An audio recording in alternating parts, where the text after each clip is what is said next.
थोड़ा साइकोलॉजी से हम बात करते हैं इंशाल्लाह। स्टर्नबर्ग की थ्योरी बड़ी इंटरेस्टिंग है लव पे, इसको समझ लें। लव जो है ना वो कहता है कि डिफरेंट स्टेजेस होती हैं लव की। पहली स्टेज है लाइकिंग, जनरल लाइकिंग।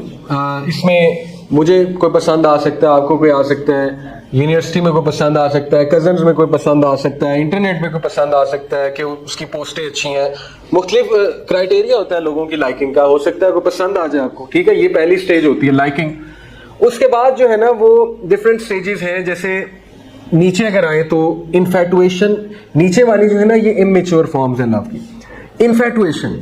इन्फैटुएशन की मेन वजह होती है लस्ट, ठीक है। लस्ट आपको पता है किसको कहते हैं, ख्वाहिश नफ्सी, ठीक है, लस्ट। तो वो ये कहता है स्टर्नबर्ग के ज्यादातर जो लव होता है शादी से पहले स्पेशली वो इन्फैटुएशन है बेसिकली, ठीक है ना। वो लस्ट है, वो डिजायर है, वो अंदर की आग है, ठीक है। वो बेसिकली ज्यादातर लोग उस लिए इस तरफ जाते हैं। उनका जब रिलेशन बनता है तो नेचुरल है, मर्द ने आना ही आना है उस साइड पे, नहीं हो सकता, ठीक है, कि मर्द इतना देर जो है वो रह सके।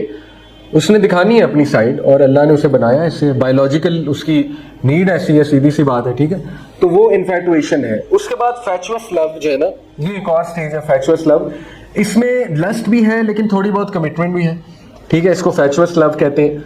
और एम्प्टी लव है जिसमें सिर्फ कमिटमेंट है, ना लस्ट है। देखिए लस्ट बिल्कुल ही इनकार नहीं है, लस्ट का पैशन होना मैरिज में बहुत जरूरी है। ऐसे कपल जिनमें लस्ट और पैशन है, पॉजिटिव लस्ट की बात कर रहा हूँ, तो दैट्स अ गुड थिंग, ठीक है। उनमें इसका मतलब बॉन्डिंग है, केमिस्ट्री है और बहुत अच्छा कपल है वो। लेकिन एम्प्टी लव वो कहते हैं कि उसमें सिर्फ कमिटमेंट है, यानी दो लोगों की शादी होगी, बस वो साथ रह रहे हैं, लव कोई नहीं है, ना कोई इन्फैटुएशन है, ना कोई पैशन है, बस कमिटमेंट है, बस शादी होगी, ठीक है। उसके बाद वो कहते हैं रोमांटिक लव है जिसमें पैशन और इंटीमेसी है।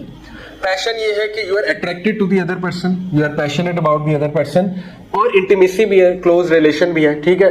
इसी तरह एक कंपेनियनेट लव है जिसमें इंटीमेसी है, इंटीमेसी कहते हैं क्लोजनेस को, फिजिकल क्लोजनेस भी और अदरवाइज क्लोजनेस भी, ठीक है, और उसमें कमिटमेंट भी है।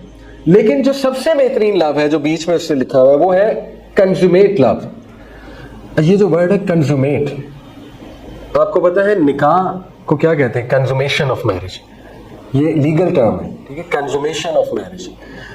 वो कह रहे हैं शादी से पहले हो ही नहीं सकता लव, ये स्टर्नबर्ग कह रहे हैं, ठीक है।